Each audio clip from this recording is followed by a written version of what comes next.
Hey, good morning. Checking on our auxiliary lighting situation here in the church parking lot as we get ready and move toward trunk or treat. And it's okay, but it could be a lot better. So we're going to work on that over the course of the next 2 weeks. We're talking this week about sin and its consequences, and we've seen relational consequences and generational consequences and spiritual consequences, but there are also physical consequences to sin. God told Adam and Eve that when they sinned, that death would be the result.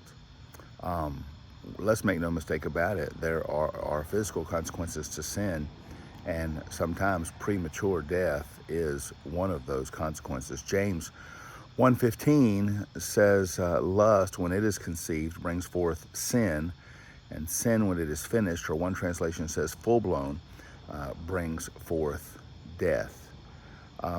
Numbers 32:23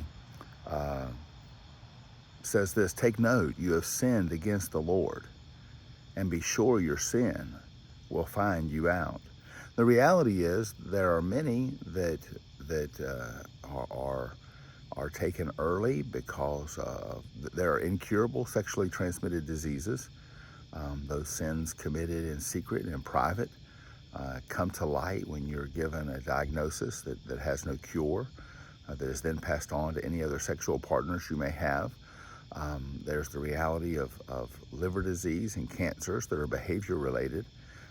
When it comes to alcohol consumption, there are damages done to our bodies from continued drug use.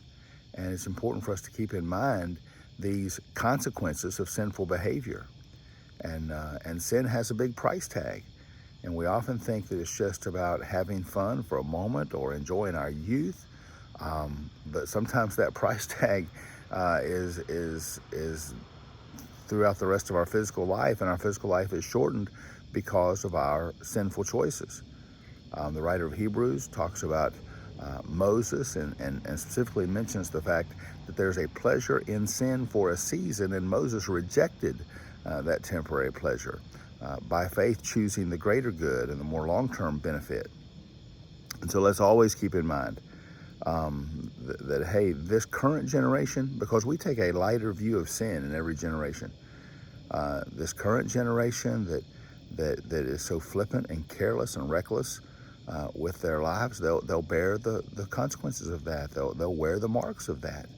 And we see it in my generation too, those that are aging well before their time because of the choices that they've made. Hey, keep in mind, sin always has a physical price tag. And the older we get, the more we recognize, hey, these bodies are not going to last forever. So we need to get all the good out of them for the Lord and for His glory that we can. Hey, have a great Friday. The weekend is here. Enjoy that for His glory. And I look forward to seeing you in the Lord's house on the Lord's day. Have a great one. God bless you.